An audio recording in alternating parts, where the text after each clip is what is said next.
সকলকে স্বাগত।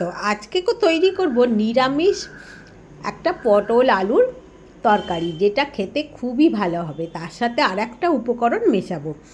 এটা আমি আলুটা প্রথমে একটু বড় করে কেটেছি, সর্ষের তেলে ভেজে নিলাম।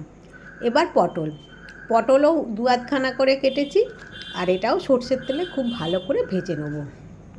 এখন ভেজে নিয়েছি।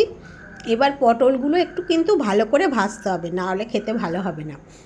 একটু গায়ে কালার আসা অবধি ভেজে নিয়ে এটাকে তুলে নিতে হবে।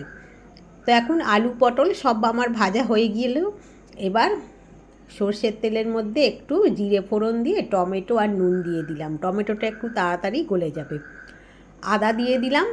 আদা বাটাটা একটু নেড়ে নেব। আদার সাথে একটা কাঁচা লঙ্কাও দিয়ে দিয়েছি। নেড়ে নিয়ে এতে আমি হাফ কাপ নিয়েছি মুগের ডাল। মুগের ডালটা ভালো করে ধুয়ে এতে দিয়ে দিয়েছি, দিয়ে একটু ভালো করে কষিয়ে নিচ্ছি এই মশলার সাথে। এখন মুগের ডালটা একটু ভাজা ভাজা করে নিতে হবে। এখন একটু ভাজা ভাজা করে নিয়ে পরিমাণ মতো হলুদ দিলাম, দিয়ে আবারও নেড়ে নেবো। খুবই সুস্বাদু খেতে হয় এই রেসিপিটি। এর গ্রেভিটা সব থেকে ভালো লাগে খেতে, কারণ এতে ডাল দেয়া থাকে। এবার জল দিয়ে দেবো, একটু ভালো করে ফুটতে হবে। একটু ফুট ধরলে আমি এতে জিরে গুঁড়ো আর ধনে গুঁড়ো 1 চামচ করে দিয়ে দিলাম। আর ওই যে ভাজা আলু পটলগুলো, এগুলো সব একসাথে এবার সিদ্ধ হয়ে যাবে। এখন একটা ঢাকা দিয়ে দেবো, তেজপাতা দিয়ে দিলাম একটু, এতে একটু ভালো লাগবে।